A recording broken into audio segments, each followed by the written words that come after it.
Assalamualaikum warahmatullahi wabarakatuh. Bismillahirrahmanirrahim. Bismillahi masyaallah. La yasukul khair ilallah. Bismillahi masyaallah. La yasrifu su'a ilallah. Bismillahi masyaallah. Maka nama nikmatin faminallah. Bismillahi masyaallah. La hawla wa la quwata illa billah. Alhamdulillah. Alhamdulillahilladzi wafaqana bitaufiqihi wa manna alaina birisali nabihi Muhammad sallallahu alaihi wasallam. Asyhadu an la ilaha illallah wahdahu la syarikalah wa asyhadu anna Muhammadan abduhu wa rasuluh alladzi la nabiyya ba'da. Rabbi shrah li sadri wa yassir li amri wahlul 'uqdatam min lisani yafqahu qawli. Allahumma inna a'udzubika an adilla wa dhilla zilla wa zilla a'udzullima wa dhilla ma'adzala jisala alaih. Saudara-saudara sekalian yang dimuliakan Allah, sebelumnya mohon maaf karena bulan lalu jadwal kita tidak bisa kita adakan karena ada sedikit miss ya. Jadi bulan lalu itu Al-Fakir pikir acaranya bersamaan dengan DMS karena kita janjian sama Mas Husin waktu itu. Jadi akhirnya hari pekan keempat itu kita sudah bikin appointment setelah itu dengan warung SS. Jadi akhirnya nggak mungkin diubah lagi karena mereka sudah ada pertemuan manajer dari seluruh Jabodetabek. Sehingga akhirnya ya terpaksa harus salah satu kita kalahkan. Nah jadi alhamdulillah hari ini karena kita sudah komit setiap pekan yang keempat hari Kamis, sehingga kemarin SS-nya yang harus mengalah. SS harus mengalah. Jadi karena kita tidak ingin bentrok juga gitu, ya. Jadi sama-sama wajib kita tunaikan. Dan alhamdulillah pada sore hari ini kita semua bisa hadir ya. Tadi yang sampaikan Ustadz Felix, alhamdulillah keluarga Yuk Ngaji sekarang sudah lebih banyak. Ya, bukan hanya personilnya tetapi juga nambah anaknya, ya kan. Yang semula masih jomblo nambah istrinya. Ya, maksudnya istrinya tambah. Ya, dari jomblo jadi punya istri gitu. Ya, belum ada yang poligami kan? Ya. Baik ya.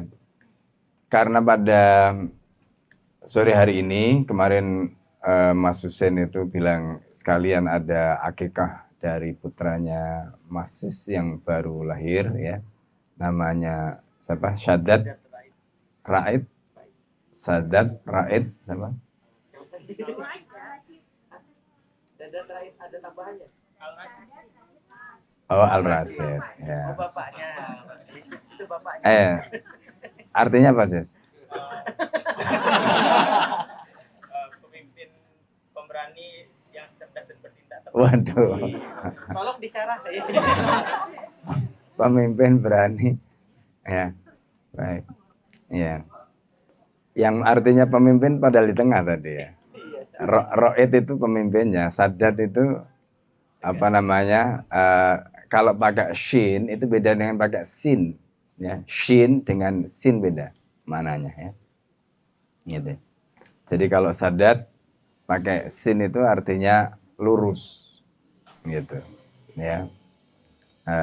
Jadi misalnya seperti Allahumma inna nas'aluka sadada. Sadada itu berarti minta kepada Allah supaya kita diberikan kelurusan. Tapi kalau syadat pakai apa shin, pakai apa sin besar itu beda mana. Baik ya, pertama kita doakan ya, semoga putra beliau menjadi putra yang soleh ya. Kita bacakan surat Al-Fatihah. Ala hadin niyah wal kulniyatin salihah Al-Fatihah. A'udzubillahi minasyaitonir rajim. Bismillahirrahmanirrahim. Alhamdulillahirabbil alamin. Ar-Rahmanir-Rahim. Maliki yaumiddin. Iyyaka na'budu wa iyyaka nasta'in. Ihdinas siratal mustaqim.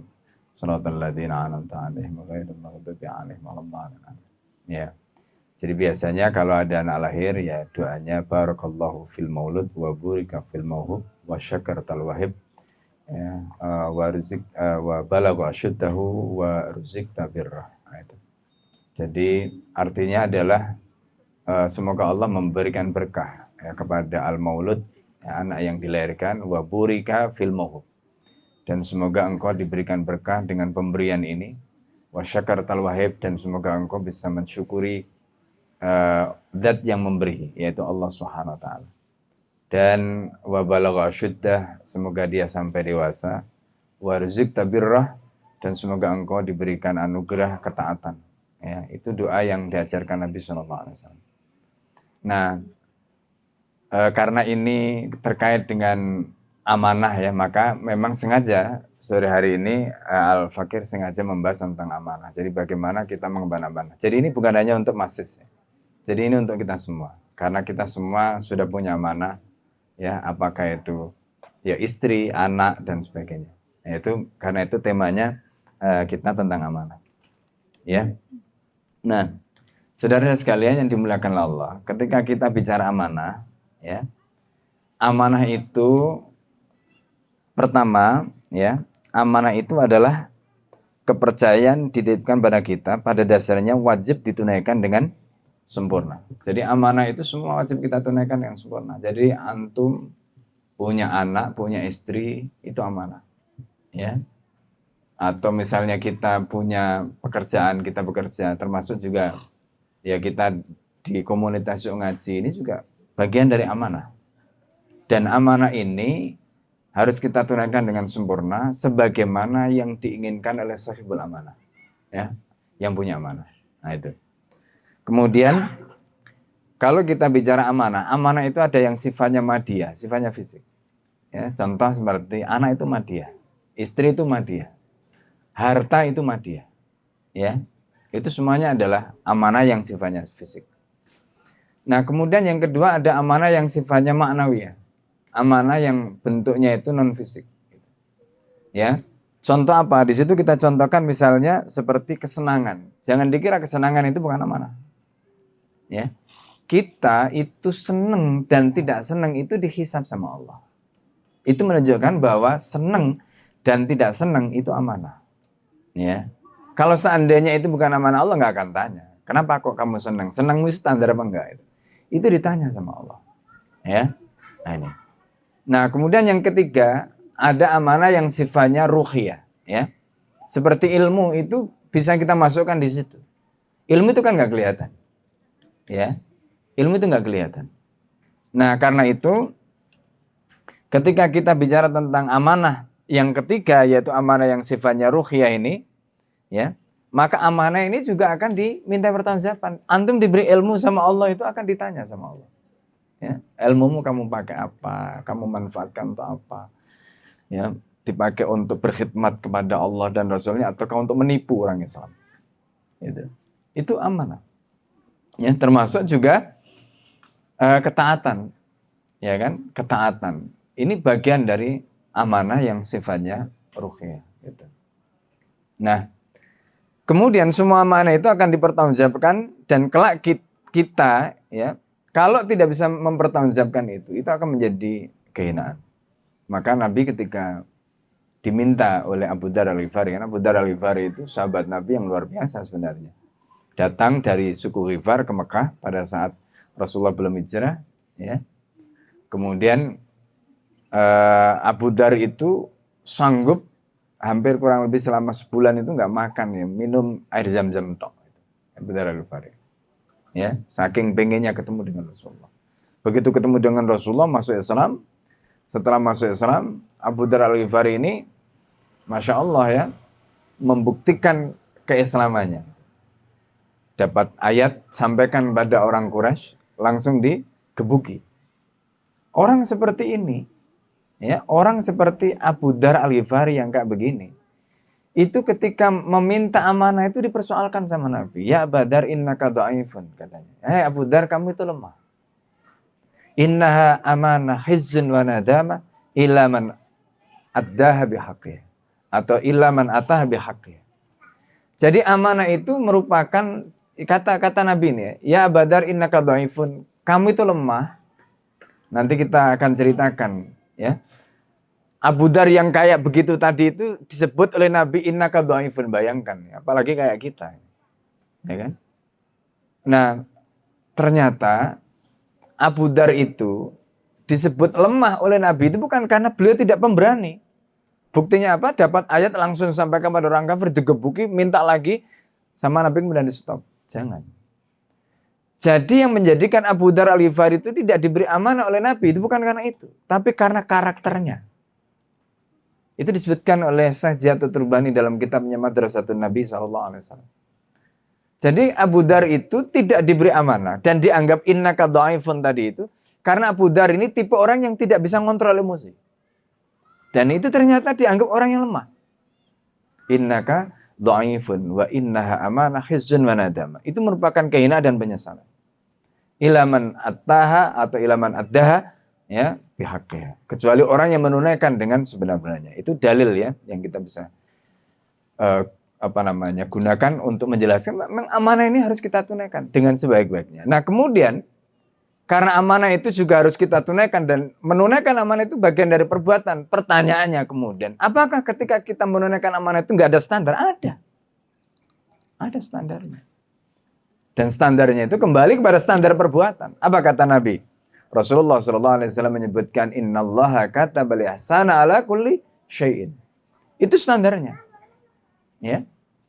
Jadi karena itu ketika kita bicara tentang standar perbuatan, maka standar perbuatan itu harus kita tunaikan dengan sempurna. Kita itu sebagai orang Islam malu kalau melakukan perbuatan itu gak sempurna. Kita itu sebagai orang Islam malu melakukan perbuatan itu ecek-ecek. Makanya mestinya kita itu malu kalau kita punya rumah tangga bermasalah. Kita punya anak bermasalah. Malu kita ini. Kenapa? Gak sesuai dengan standar. Innallaha katabal ihsana ala kulli syai'. Ya, gak sesuai. Gak boleh orang Islam seperti itu. Orang Islam itu harus membuktikan bahwa dia adalah khairu ummah, umat terbaik. Ya. Nah, umat terbaik itu tidak akan mungkin dipercaya sebagai umat terbaik kalau dia tidak bisa membuktikan bahwa memang dirinya adalah umat terbaik. Nah, bagaimana pembuktiannya? Pembuktiannya adalah dengan menunaikan amanah tadi. Ketika dia menunaikan amanah, dia buktikan bahwa dia adalah umat terbaik. Nah, ini. Makanya hadis ini penting ya. Ini hadis riwayat Muslim. Innallaha katabal ihsana ala kulli syai'in. Dan hadis ini terkait dengan kasus dabah ya, sembelihan. Kata Rasulullah sallallahu alaihi wasallam, fa idza dabihtum fa ahsinu dabhata. Kalau kamu menyembelih, sempurnakanlah sembelihanmu. Bayangkan kalau nyembelih saja kita itu harus sempurna, apalagi ngurus istri, ngurus anak, ngurus keluarga. Itu harus sempurna. Tidak boleh tidak. Ya. Ini kalimatnya. Kemudian itu dari hadis Nabi. Yang kedua itu adalah firman Allah di dalam surat At-Taubah ayat 105. Ya. Di dalam surat At-Taubah ayat 105 itu Allah mengatakan kul, katakanlah Muhammad, ya. I'malu fasayarallahu amalakum. Lakukanlah amal maka Allah akan melihat amalmu. Ya. Jadi amal kita ini dilihat sama Allah. Amal kita itu dilihat sama Allah. Jadi karena itu ketika kita melakukan amal dan amal kita dilihat oleh Allah, kemudian kita melakukan amal itu asal, maka kita malu sama Allah. Gitulah. Jadi kita ini harus tahu bahwa amal kita ini dilihat oleh Allah. Ya, fasayarallah amalakum, bukan hanya Allah, wa rasuluhu, termasuk juga utusannya. Rasul nanti akan memberikan kesaksian amal kita. Kemudian wal mu'minun, dan orang mukmin. Ya, makanya sebenarnya kita melakukan amal itu bukan hanya untuk kita, ya, karena amal kita dilihat oleh Allah, amal kita juga akan dipersaksikan oleh Rasulullah, amal kita juga dilihat oleh orang mukmin. Nah, jadi karena itu tadi kita sudah sampaikan, lakukanlah amal dengan sempurna. Jadi jangan pernah melakukan amal itu asal. Ya. Itu bukan tabiat orang Islam. Ya, ini. Nah, kemudian ketika kita bicara tentang innallaha katabal ihsana ala kulli syai', bagaimana caranya supaya kita ini bisa ihsan ala kulli syai', sempurna, expert di dalam semua hal. Nah, Allah melalui lisan Rasulullah SAW ya, dalam hadis yang sangat masyhur ya, hadis riwayat Muslim, hadis tentang iman, Islam, iman dan ihsan. Ketika ditanya tentang ihsan, mal ihsan, ya Rasulullah, anta'budallah. Nah, jadi ketika kita bicara bagaimana supaya amal kita itu bisa sempurna, anta'budallah. kamu itu sembah Allah. Ka'annaka tarahu, seolah-olah kamu melihat Allah. Wa illam takun tarahu, kalau kamu tidak melihat Allah, maka fa'innahu yaraka, maka sesungguhnya Allah melihat kamu. Itu yang menjadikan amal kita sempurna. Jadi karena kita melakukan amal itu karena Allah. Karena kita melakukan amal itu karena amal kita dilihat oleh Allah. Maka kita melakukan amal itu nggak main-main. Gitu. Ya kan, nggak pernah main-main. Makanya ya itu yang sering Al-Fakir sampaikan ke teman-teman ya, termasuk di Ma'at juga. Ini yang kita tanamkan ke mereka. Jadi jangan sekali-kali melakukan amal itu main-main. Jangan melakukan amal itu asal gitu. Dan ini konsep atau ini adalah standar yang berlaku untuk semua.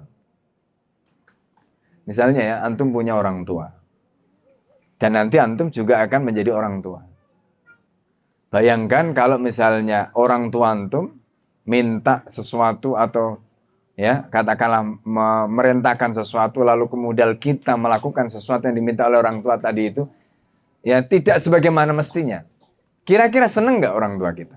Jawabannya pasti nggak senang. Wah, anak ini disuruh kok. Ya kan? Betul perbuatannya dilakukan. Tetapi perbuatan itu dilakukan tidak dalam bentuk yang jadi ala wajhin yurdi, dalam bentuk yang diridhoi. Allah juga begitu. Jadi Allah itu ketika memerintahkan kita sesuatu, kita itu juga diminta oleh Allah jangan ngasal gitu. Salat ya salat yang benar, yang sempurna, puasa yang benar, ya. Haji yang benar, misalnya zakat yang benar, ya kalau misalnya kita belajar yang benar, semua itu kita lakukan dengan sempurna. Itu kuncinya. Ya karena tadi itu, ya innallaha katabal ihsana ala kulli syai'in. Allah mewajibkan ihsan ala kulli syai' dalam seluruh hal, dalam semua hal. Gitu. Jadi makanya ya kalau rumus itu kita pakai, insya Allah keluarga kita, anak-anak kita nggak akan ada yang masalah. Ya. Maka anak kita bermasalah, keluarga kita bermasalah karena rumus ini nggak kita pakai. Gitu loh. Rumus bahwa kita ini harus melakukan ihsan ala kulli syai' itu nggak kita lakukan. Gitu. Pasti ada yang mungkin kita lakukan dengan cara yang nggak benar. Sehingga akhirnya muncul persoalan tadi. Nah, ihsan itu juga disebutkan dalam surat Al-Mulk. Allah menyatakan, ya ketika dalam surat Al-Mulk Allah menyebutkan tabarakalladzi biyadil mulku wa ala kulli syai'in qadir alladzi khalaqal mauta wal hayata liyabluwakum ayyukum ahsanu amala. Ya. Jadi yang dinilai oleh Allah itu bukan amal kita itu banyak. Yang dinilai oleh Allah itu amal kita itu sempurna. Bukan banyaknya. Coba kalau amal kita itu dinilai berdasarkan banyaknya, maka orang-orang tua itu lebih menang daripada kita. Tapi yang dinilai oleh Allah itu amal kita itu sempurna, bukan banyaknya. Jadi karena itu kita bisa mengalahkan orang yang lebih tua umurnya daripada kita. Meskipun mungkin jam terbangnya kalah, tetapi sempurnanya belum tentu. Maka Allah menggunakan standar yang bisa dipakai untuk semua. Ya. Orang yang diwafatkan Allah dalam keadaan usianya lebih muda, bisa jadi amalnya lebih baik daripada yang diwafatkan Allah dalam keadaan usianya lebih tua. Nah ini yang jadi patokan ya. Nah oleh karena itu Allah mewajibkan perbuatan kita itu tadi ya. Pertama itu harus dilakukan dengan expert, dengan sempurna. Tidak boleh asal, ya asal dikerjakan, asal selesai tanpa melihat kualitas, nggak boleh. Ya, perbuatan itu harus kita lakukan dengan sempurna. Nah ini. Nah dalam hubungan kita dengan Allah atau ibadah, kita harus sempurna. Tadi kita sudah jelaskan. Dalam hubungan kita dengan sama manusia, muamalah juga begitu. Muamalahnya juga harus kita lakukan dengan sempurna. Makanya coba bayangkan ya, kalau misalnya kita bisnis gitu ya. Yang sering kali muncul kan begitu ya. Mengemban dakwah tapi bisnis bermasalah. Gitu kan. Ustadz bisnisnya bermasalah. Coba. Kan kontradiksi. Harusnya ustadz itu menjadi qudwah wa misal. Harusnya pengemban dakwah itu menjadi qudwah wa misal. Tapi bermasalah. Kenapa bermasalah? Karena mindset tentang harus dilakukan dengan sempurna. Amanah ditunaikan dengan sempurna. Itu enggak dijalankan. Itu yang menjadi problem. Ya. Ini. Kadang-kadang ya dekat kalau pas mau pinjam duit gitu kan. Begitu waktunya bayar ya la salam wala kalam ya. Nah ini ya kan nggak ngomong nggak salam ya. Itu kadang-kadang kita alami dan ini adalah orang-orang yang bukan orang yang nggak ngerti ya, tetapi orang yang ngerti. Nah kenapa? Karena tadi faktor yang terkait dengan ihsan ala kulli syai' tadi itu tidak dijalankan ya. Ini. Dalam hubungan kita dengan diri kita, akhlak, makanan, pakaian itu juga harus sempurna. Gitu lah. Kita harus sempurna. Nah ini nanti kaitannya dengan termasuk ya bagaimana kita memberikan hak tubuh kita. Ya. Jadi hak tubuh kita kata Nabi SAW likulli dzi haqqin ya, haqquhu fa'ti haqqah. Setiap yang punya hak itu punya hak yang harus ditunaikan, maka berikanlah haknya. Gitu.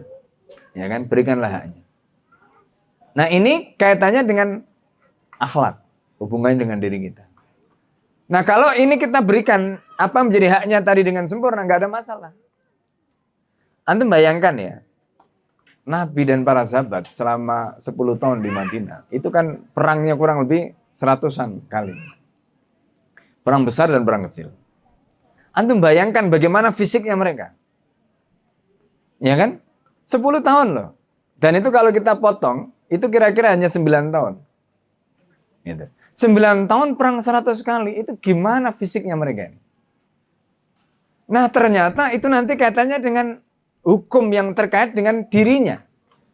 Bagaimana Nabi itu sangat ya memperhatikan aspek ya terkait dengan kesehatan tubuhnya, hak-haknya, termasuk bagaimana ngajari para sahabat ya.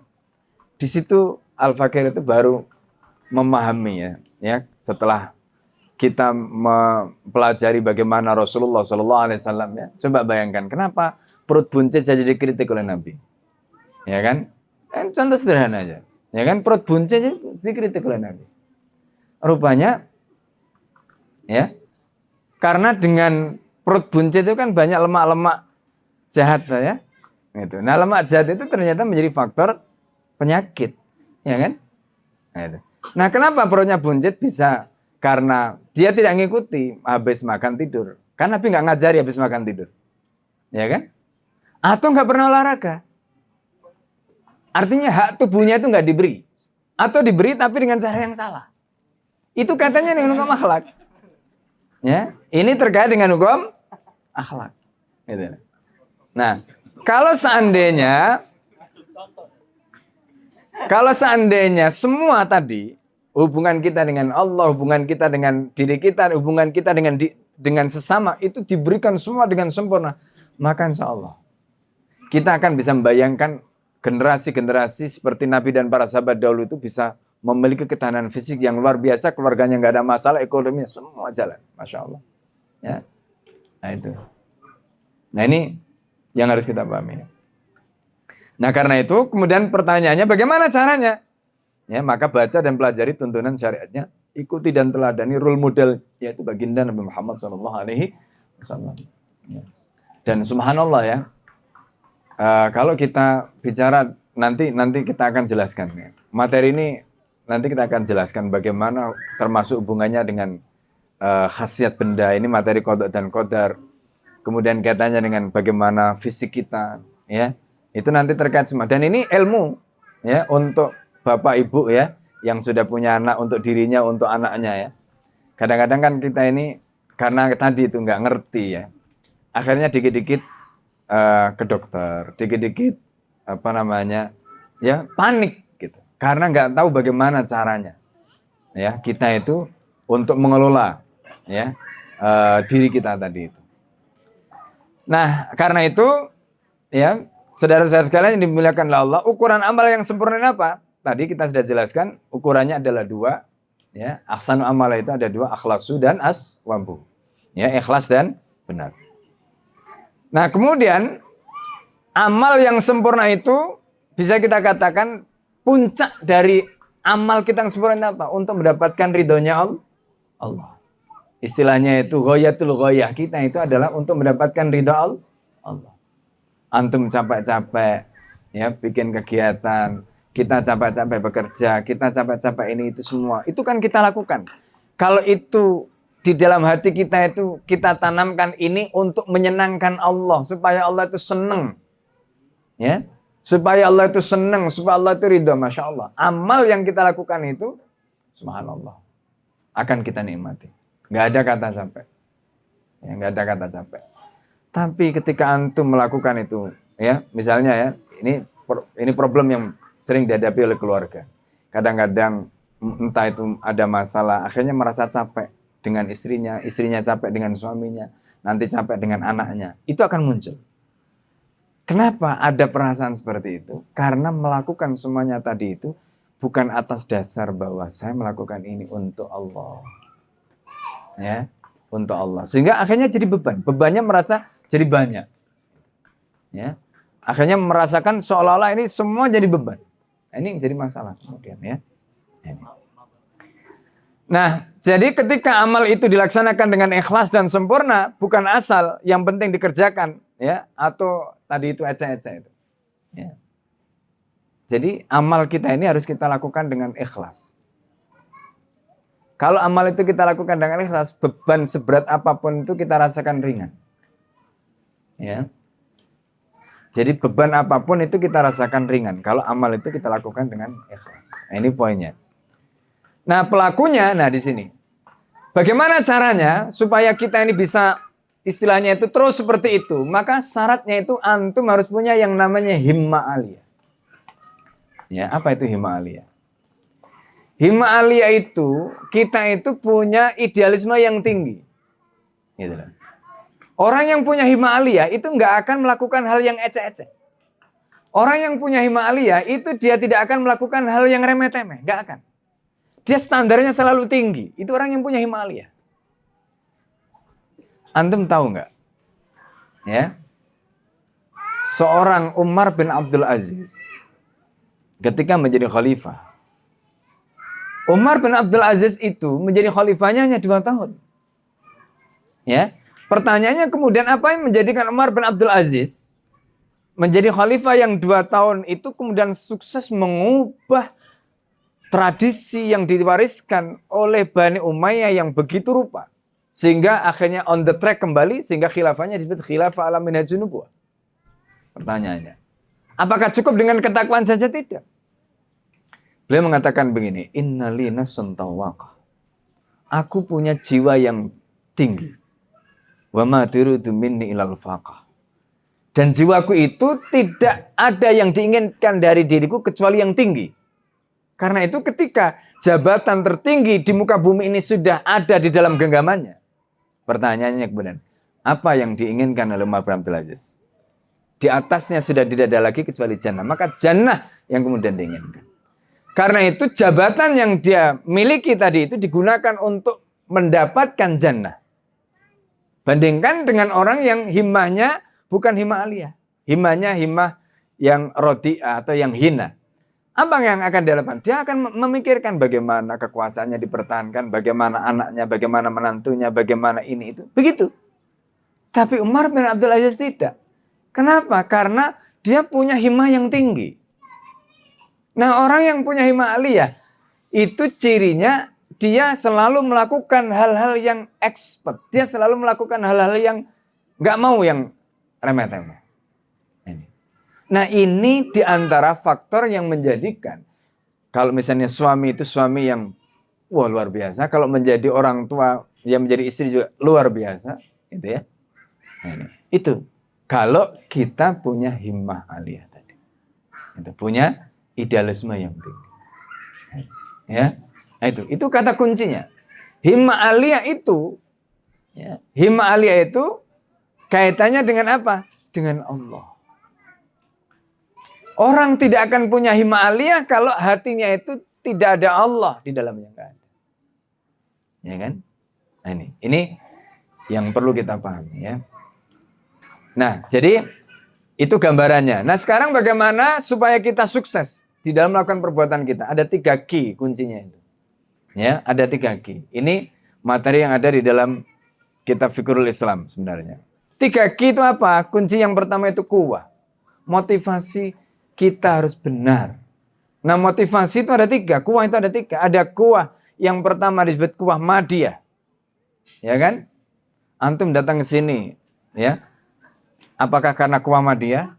Karena sekarang ada akikoh? Ya kan? Ataukah karena yang lain? Ya kita nggak tahu, ya kan? Ya, atau karena ada mobil atau karena ada apa? Itu kuah madiyah semua itu. Kuah madiyah itu akan bisa hilang, ya. Kuah madiyah itu akan bisa hilang ketika, jadi misalnya kalau kita ngisi, ya, karena amplop misalnya gitu, ya. Begitu nggak dikasih amplop, besok lagi nggak mau ngisi. Ya kan? Itu kuahnya karena kuah madiyah. Kuahnya karena kuah madiyah. Nah, kuah madiyah itu bisa rontok kalau madiyahnya hilang. Yang kedua itu kuah maknawiyah. Kuah maknawiyah itu apa? Kuah yang terkait dengan, ya, emosi, non materi. Ya, misalnya contohnya, ya. Contohnya seperti, ya, contohnya seperti misalnya pujian. Orang itu biasanya dipuji, seneng nggak? Ya kan, seneng biasanya dipuji. Nah, tapi kadang-kadang ada orang melakukan amal nggak dapat pujian. Nah, ini biasanya bapak, Pak. Ya kan? Bapak itu kan paling susah ya muji ibu-ibu, ya, betul nggak? Betul nggak? Nah, padahal antum tak kasih nasihat, ya. Ada nasihatnya Imam Ahmad yang luar biasa. Ada 10 nasihat, tapi tak kasih 1 saja. Ini yang paling penting. Ya, apa itu? Imam Ahmad itu memberi nasihat begini. Perempuan itu paling suka dipuji. Ya, jadi kalau antum punya istri, perempuan itu paling suka dipuji. Maka antum harus memuji istri antum dan katakanlah terus terang. Misalnya, ya. Misalnya, jadi kata Imam Ahmad ini, jadi innal mar'ata tuhibbu sorahatan bil hubbi. Jadi perempuan itu suka sekali kita ngatakan cinta terus terang. I love you, misalnya gitu. Oh, itu senang sekali. Tanya kalau nggak percaya nanti, ya, tanya nih kalau nggak percaya.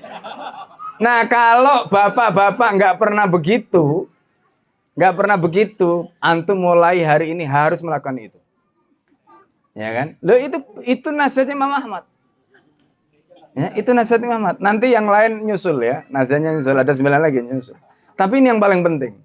Insya Allah kalau antum membiasakan begitu, ya.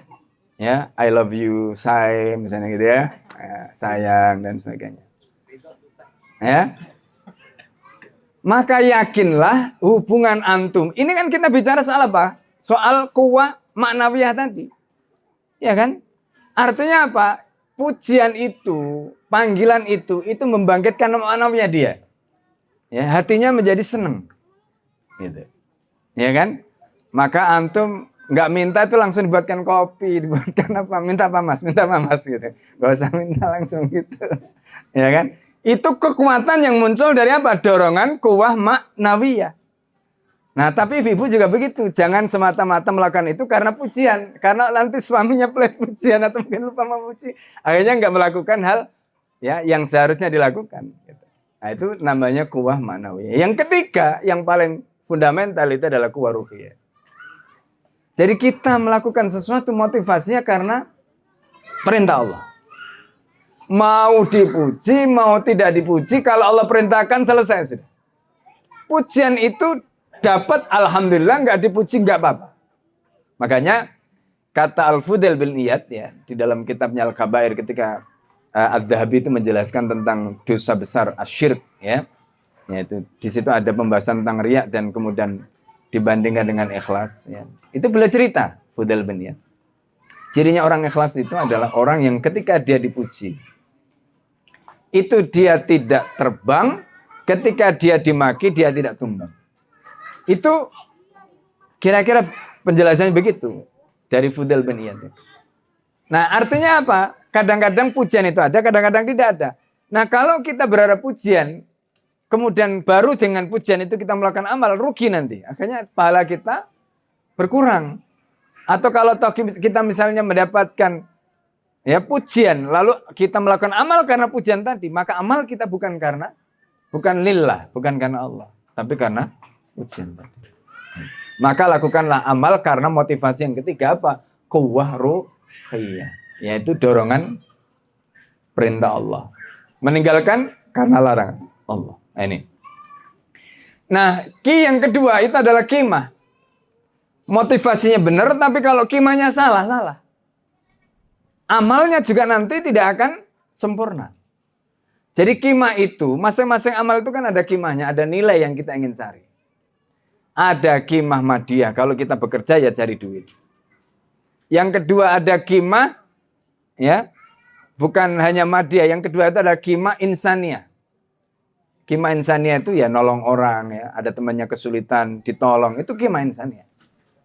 Yang ketiga itu kimah akhlakiyah, nilai akhlak. Apakah itu orang ataukah bukan, maka ditolong. Itu namanya kimah akhlakiyah. Seperti misalnya kita ada kucing, ya terlantar, kedinginan, kemudian kita kasih tempat, kita buatkan tempat di rumah, kita kasih makan. Itu kimah akhlakiyah. Yang keempat adalah kimah ruhiyah. Seperti kita mencari ilmu. Mencari ilmu itu bagian dari kimah ruhiyah. Ya. Nah, masing-masing amal kita itu punya kimah, punya nilai, punya tujuan masing-masing. Motivasinya harus benar, kimahnya harus benar. Kalau motivasinya benar, kimahnya salah, nggak akan dapat. Nah, kemudian yang ketiga, itu kaidahnya harus benar. Ya, kaidahnya harus benar dalam melakukan amal itu. Ya. Nah, karena itu di dalam melakukan amal itu ada 3 yang harus diperhatikan. Pertama apa?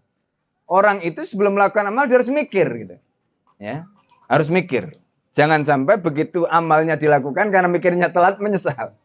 Ya kan? Gitu. Ya. Jadi ini contoh, ya. Nah, kita bicara di sini misalnya dalam kaitannya dengan menikah gitu. Enggak tahu ya, antum waktu nikah dulu mikir apa enggak? Ya kan, jangan sampai enggak mikir ya. Itu bahaya itu. Ya kan? Ya, jangan sampai waktu menikah enggak mikir ya. Itu bahaya karena menikah itu keputusan besar dalam hidup kita. Ya. Nah, termasuk dengan siapa dan sebagainya. Kita menikah itu kan harus dipikir. Ya. Nah, termasuk juga ketika kita mau punya anak. Gitu kan? Mau punya anak ya, jangan sampai mau punya anak nggak mikir gitu ya. Ya, terus pokoknya bikin aja lah gitu. Nanti urusan belakang. Ya. Nah, ini problem gitu. Ya, jadi karena itu kaidah yang pertama itu adalah tadi itu apa? Yaitu harus al-fikru qoblal amal. Ya, dipikir dulu. Bahkan ada satu kalimat yang begini ya. Ada satu kalimat yang begini, menarik ini. Ini ada di dalam buku yang kita pelajari itu, An-Nahjul Masluk. Nah, jadi beliau mengatakan begini.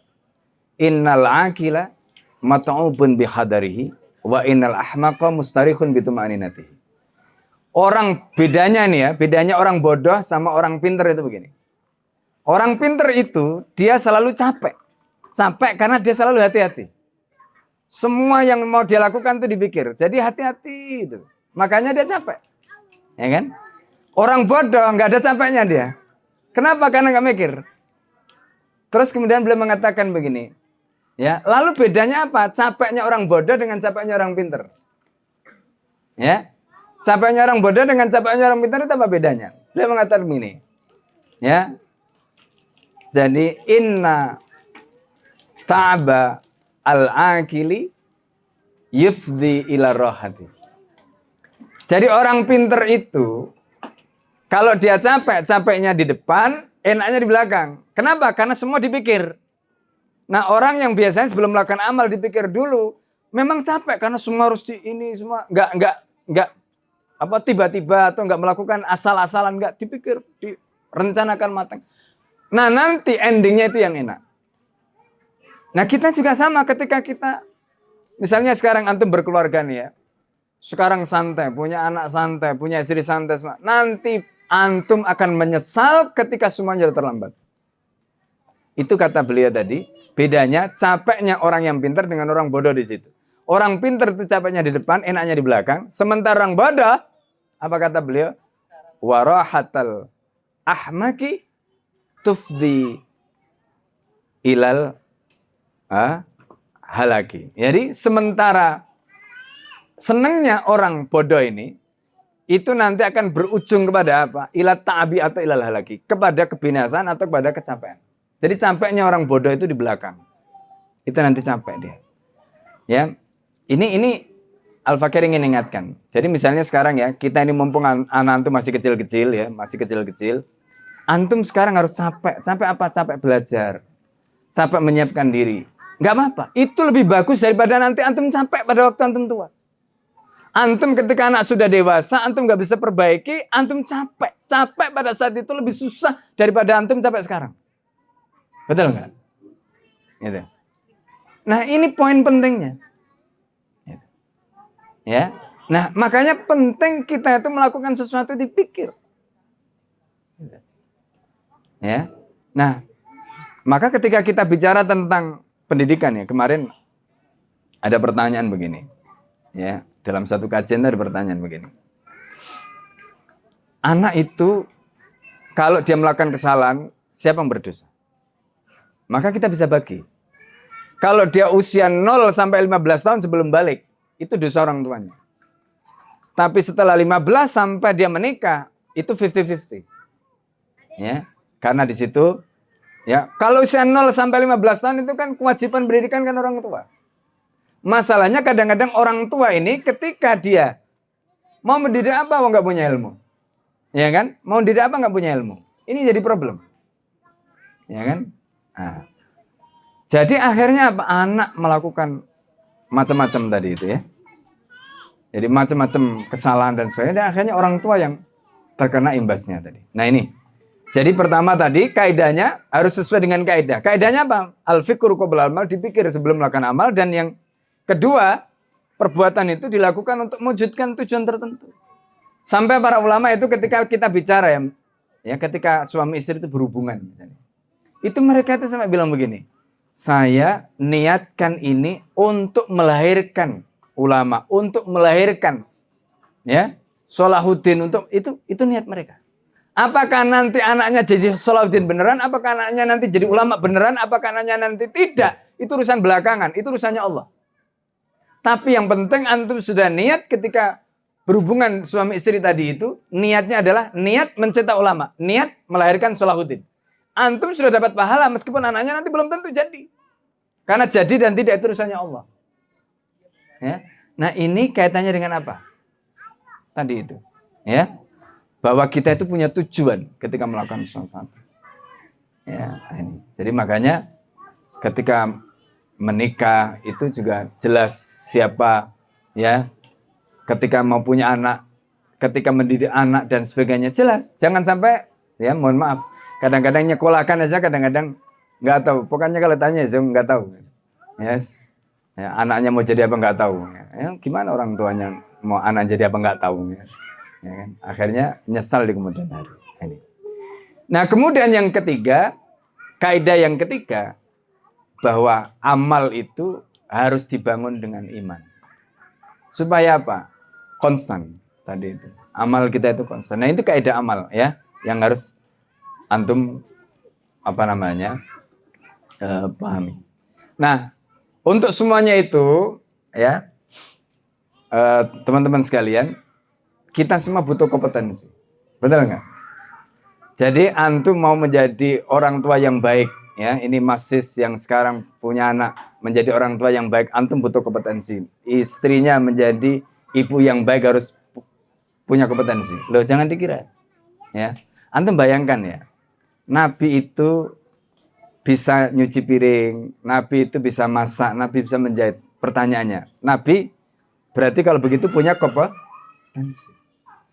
Antum bayangkan ya, di rumah nggak ada makanan, masak nggak bisa, nyalain kompor nggak bisa, ya, bersihkan beras nggak bisa, terus bisanya apa? Tinggal makan, misalnya. Apa yang terjadi kira-kira? Istrinya dalam kondisi yang mungkin baru lahiran gitu. Ya kalau orang tuanya di sini, kalau enggak. Ya, ini kompetensi. Dan jangan dianggap ini perkara yang tidak penting. Itu penting. Ya kan? Bayangkan, istri baru melahirkan, siapa yang akan mencuci pakaian yang kena darah tadi itu? Suami harusnya. Tapi banyak suami yang jijik ketika mencuci apa? Pakaian istrinya tadi. Ya, padahal itu adalah pakaian istrinya. Ya, itu ada bekas darah dagingnya. Coba, ya, gelem nggak wene nggak gelem sorone ya. Nah, itu. Tahu ya? Nah, tahu yang ngerti bahasa Jawa yang ngerti ya. Gelem gawene nggak gelem sorone. Ini, ya. Jadi, masya Allah. Makanya kalau suami punya kompetensi sebagai suami yang baik, istri punya kompetensi menjadi istri yang baik, selesai sebenarnya. Begitu juga nanti ketika naiknya levelnya naik ya, naik menjadi bapak juga begitu, menjadi bapak yang kompeten menjadi ibu yang kompeten, gitu loh. Yang jadi soal itu adalah ketika suami istri sama-sama nggak kompeten. Ketika menjadi suami nggak kompeten, menjadi istri nggak kompeten, menjadi bapak nggak kompeten, menjadi ibu nggak kompeten. Nah ini, makanya penting di sini ya. Nah kompetensi itu apa? Di sini ya saya ingin singkat saja. Kompetensi itu dibentuk oleh 6 sebenarnya. Ya, kompetensi itu dibentuk oleh 6. Apa 6 itu? Pertama itu knowledge. Kalau antum pengen kompeten, antum harus belajar. Karena nggak ada cara lain. Nah sekarang kan banyak YouTube. Antum bisa belajar dari mana saja. Ya kan? Kalau antum pengen kompeten sebagai bapak, sebagai suami, antum harus belajar. Ketika nanti mendidik anak, antum harus belajar. Itu knowledge, itu kunci pertamanya. Yang kedua itu understanding, pemahaman. Ya. Kadang-kadang orang itu punya knowledge tapi nggak paham. Kenapa? Apa bedanya knowledge dengan understanding? Understanding itu ketika orang itu bisa menunjuk apa yang ada di kepalanya itu ke dalam fakta. Itu namanya understanding. Kadang-kadang orang itu punya maklumat tapi nggak ngerti. Nggak paham. Ya. Nah yang ketiga, orang itu punya value. Value yang melekat di dalam dirinya, value yang diterapkan, value yang diperjuangkan. Itu baru ya. Ketika misalnya kita punya integritas, punya tanggung jawab. Antum menjadi suami nggak punya tanggung jawab berarti antum nggak punya value. Ya, suaminya istrinya terkapar masih sempat-sempatnya main game. Coba. Ya kan? Mana value antum sebagai seorang laki-laki? Ini contoh. Ya kan? Mohon maaf ya kalau ada yang tersinggung ya. Ya kan? Nah, itu contoh ya. Ini kita bicara value. Ya, kita bicara value. Jadi bicara tentang integritas, ya, bicara tentang tanggung jawab, bicara tentang kejujuran gitu ya. Kejujuran gitu. Jadi dengan istrinya jujur, begitu juga sebaliknya gitu. Ya kan? Meski nanti di dalam hubungan suami istri itu kan ada hal yang kita boleh nggak jujur gitu. Ya, kita boleh nggak jujur.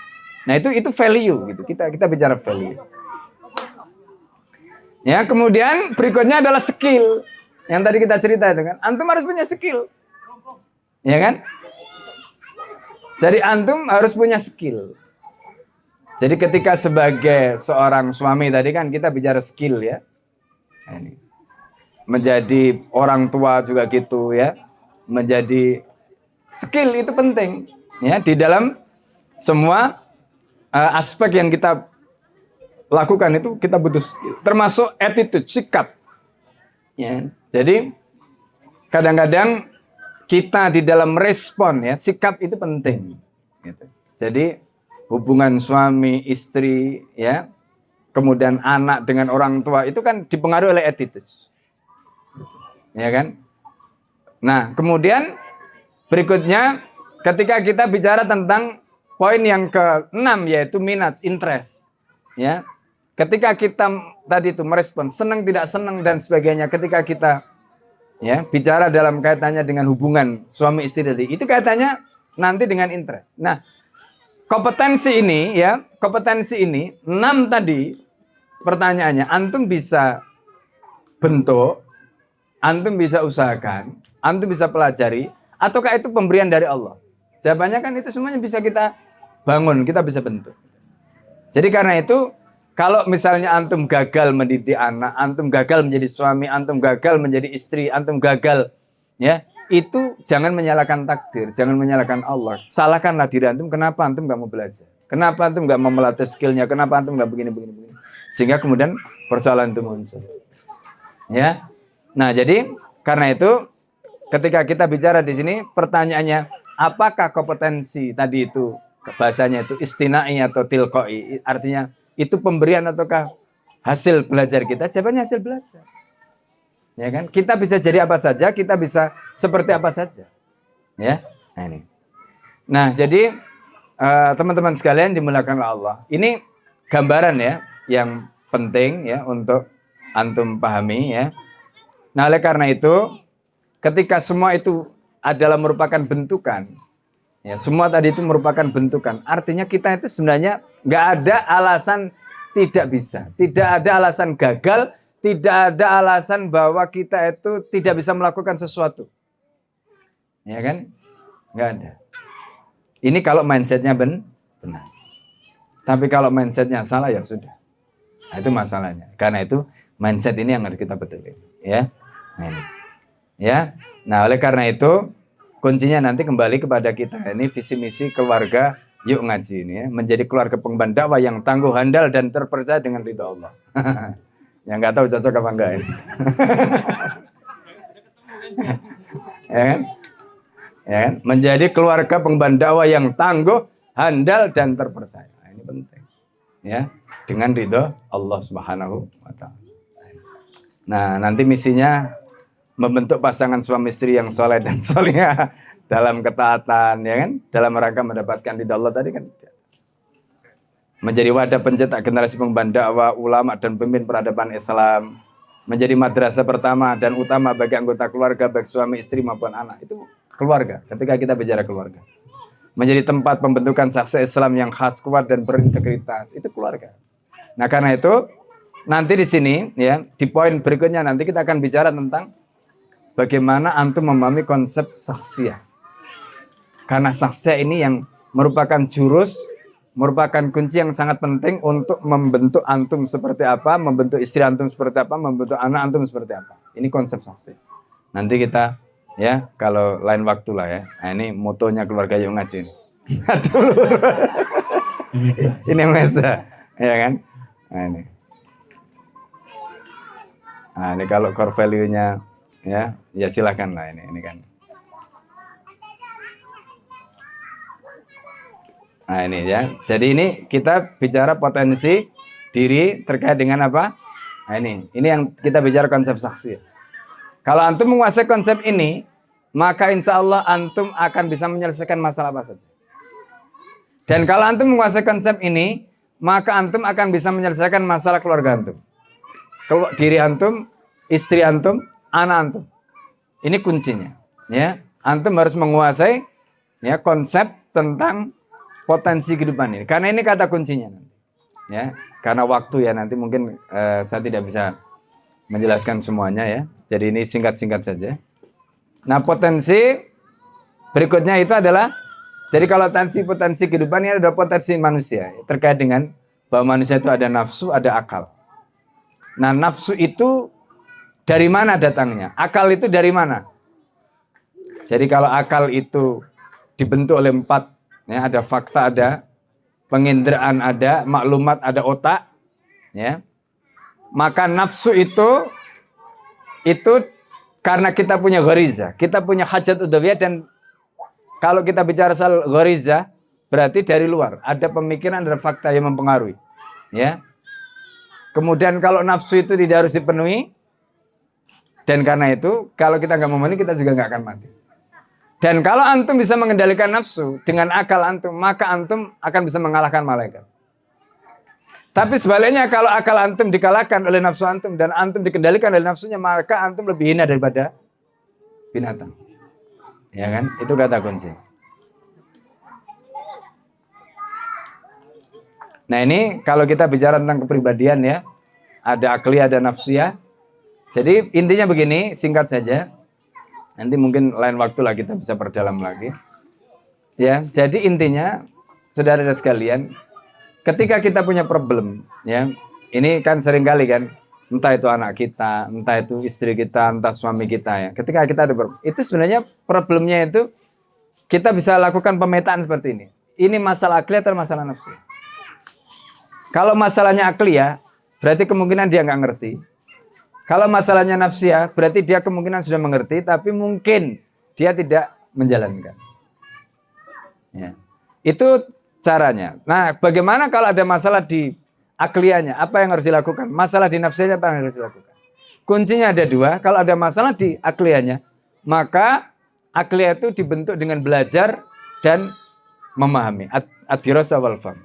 Kalau masalahnya di nafsiyah, maka bagaimana cara menyelesaikannya? yaitu dengan cara meyakini apa yang dia pelajari tadi dan menerapkan kuncinya. Kalau istiqomah, dua itu dijaga, maka selesai. Nah, tinggal bagaimana kita membongkar ini, rincian-rincian tadi yang sering kali muncul itu. Nah, itu memang butuh pendalaman. Ya, termasuk kalau kita nanti bicara tentang khasiat-khasiat dalam diri kita ya. Ya, itu butuh pendalaman nanti insya Allah ya lain kali. Tapi intinya seperti itu ya, dan semoga kita semua ya dengan tadi apa yang kita sudah sampaikan ini bisa memahami pertama, yang kedua itu bisa membentuk kompetensi kita sehingga antum dimanapun dalam posisi apapun, entah sebagai bagian dari Yuk Ngaji, entah sebagai suami, entah sebagai anak, entah itu sebagai ayah, antum adalah orang-orang yang punya kompetensi. Itu yang paling penting. Dan kalau antum punya kompetensi, maka semua masalah antum bisa selesaikan. Tapi yang jadi masalah ketika di posisi-posisi manapun tadi itu antum tidak kompeten, maka potensi masalah itu akan muncul. Ya. Nah, itu mungkin yang bisa Al-Fakir sampaikan dalam kesempatan kali ini. Ya, dan Allah yakin. Assalamualaikum warahmatullahi wabarakatuh.